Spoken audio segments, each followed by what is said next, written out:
Pastāstīšu jums par savu pēdējo pieredzi saistībā ar korporācijas Latvijas Republika korporatīvo tiesas sistēmas miedarbību.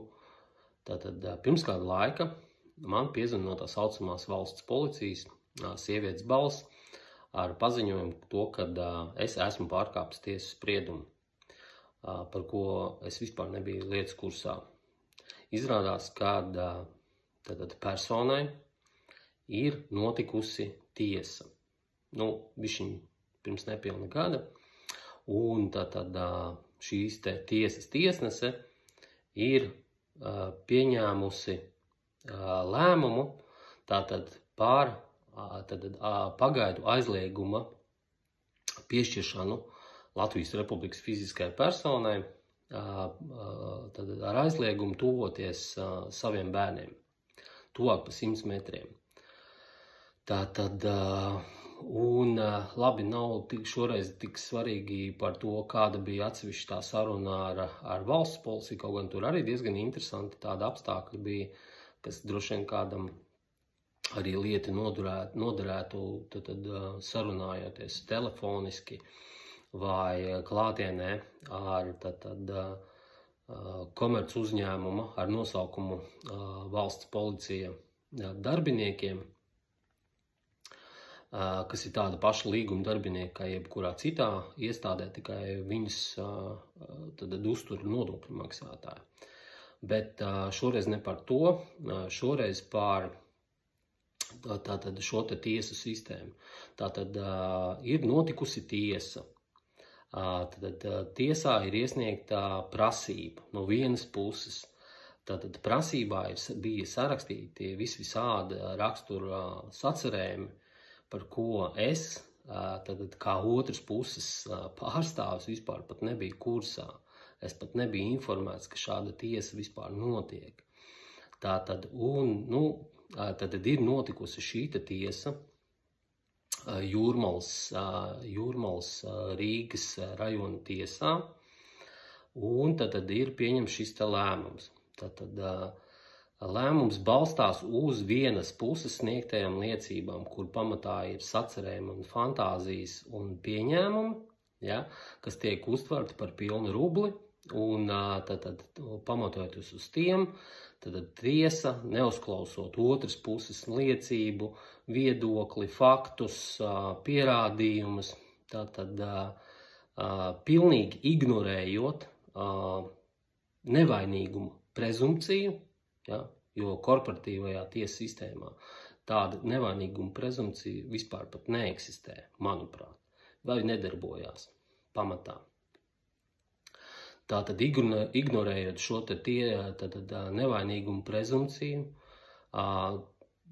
ir pieņemti sekojoši lēmumi, tad konkrēti viens lēmums par aizliegumu noteikšanu tuvoties otrai pusē, tātad saviem bērniem.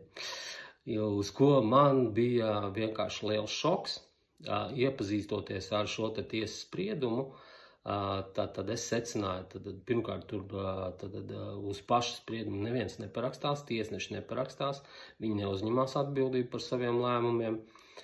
Līdz ar to elektroniskais paraksts ir derīgs tikai tad, ja abas puses ir savstarpēji rakstiski vienojušās par šādu elektroniskā paraksta esamību. Tāda līguma neeksistē ne manai personai, ne arī šim otrai pusē par elektronisko dokumentu apriti. Un balstoties uz šo spriedumu, es vairs nedrīkstu izrādās tuvoties saviem bērniem. Tad tiek noslēgti telefoni, tiek noslēgti e-pasti, par katru iespējamo zvanu tiek uzreiz ziņots valsts policijai. Manuprāt, tiesa šeit ir vispār tādā avangardā izpildījusies, parādot savu korumpētību, savu seklumu, savu beztiesiskumu, tiesiskuma patvaļu un vispār pat elementārs tiesību principus neievērojot. Nu labi, iepazīstoties ar šīs tiesas lēmumu, tātad es viņiem sastādīju un nosūtīju noraidījuma aktu.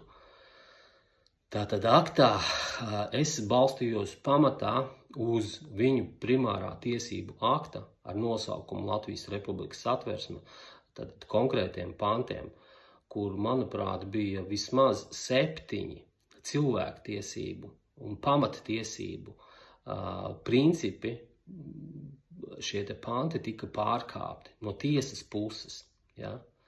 Tātad, uz ko viņi atrunājās ar zemāk stāvošiem tiesību aktiem, kas būtībā parāda atkal vienas puses absolūto taisnību un otras puses pilnīgu ignoranci.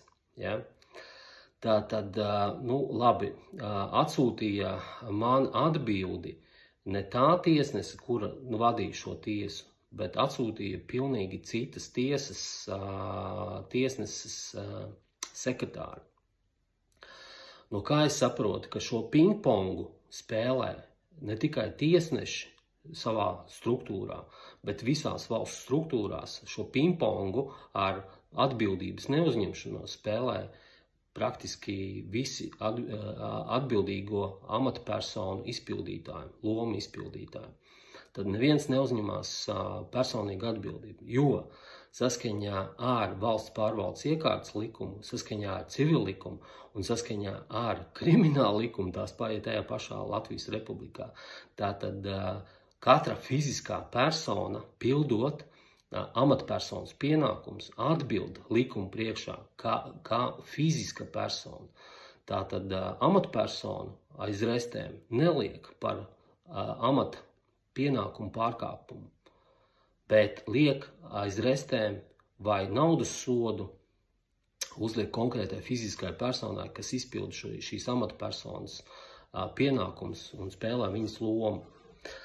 Tātad pēc šīs saraksts es saprotu, ka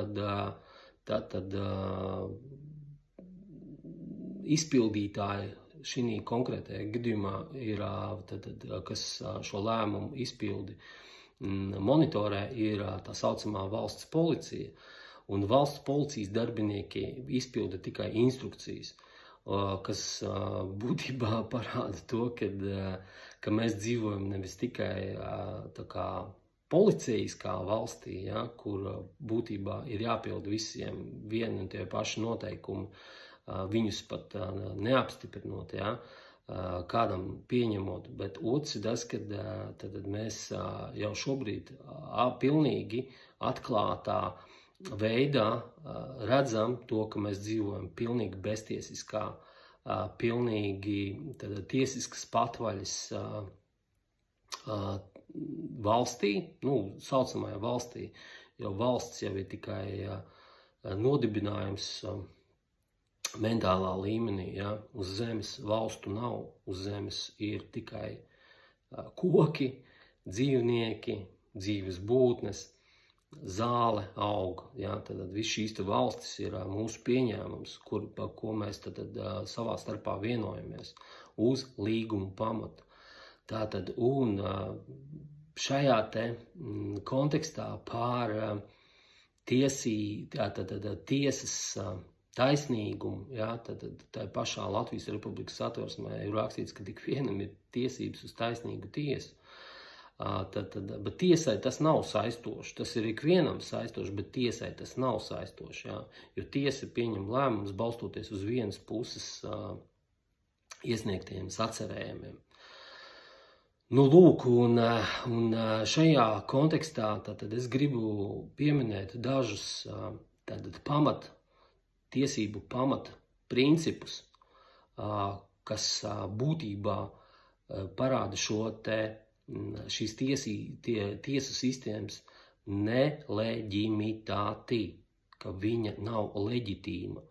Viņa balstās tikai uz pieņēmumiem tik ilgi, kamēr mēs paši to akceptējam.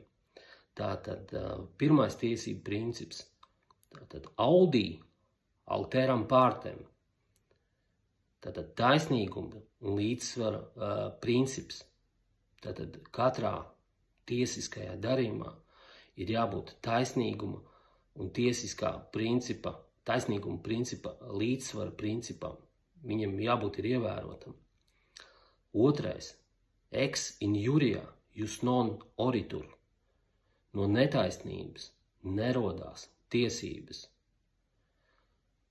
Pacta sunt servanda. Līgumi ir jāievēro. Tātad, ja šī te Latvijas Republikas satversme, kur neviens nav redzējis oriģinālu, kuru arī parakstus neviens nav redzējis, bet pieņemot to, ka ir šis te primārais tiesību akts, tad tas ir jau šīs te valsts pastāvēšanas pamata līgums, un viņš ir jāievēro. Tā skaitā arī tiesnešiem un tiesu sistēmai, ja tāda vispār pastāv. Un ceturtais, lex injusta non est lex. Netaisns likums nav likums. Likums parāda līdzsvara un taisnīguma principu. Un ja šis likums ir netaisnīgs, tas nav likums. Tas ir piedāvājums uz nevīžību, uz seklumu, uz bezapziņu. Ir jāsaprot, ka no nekā nekas nerodās un nekas nekur nepazūd.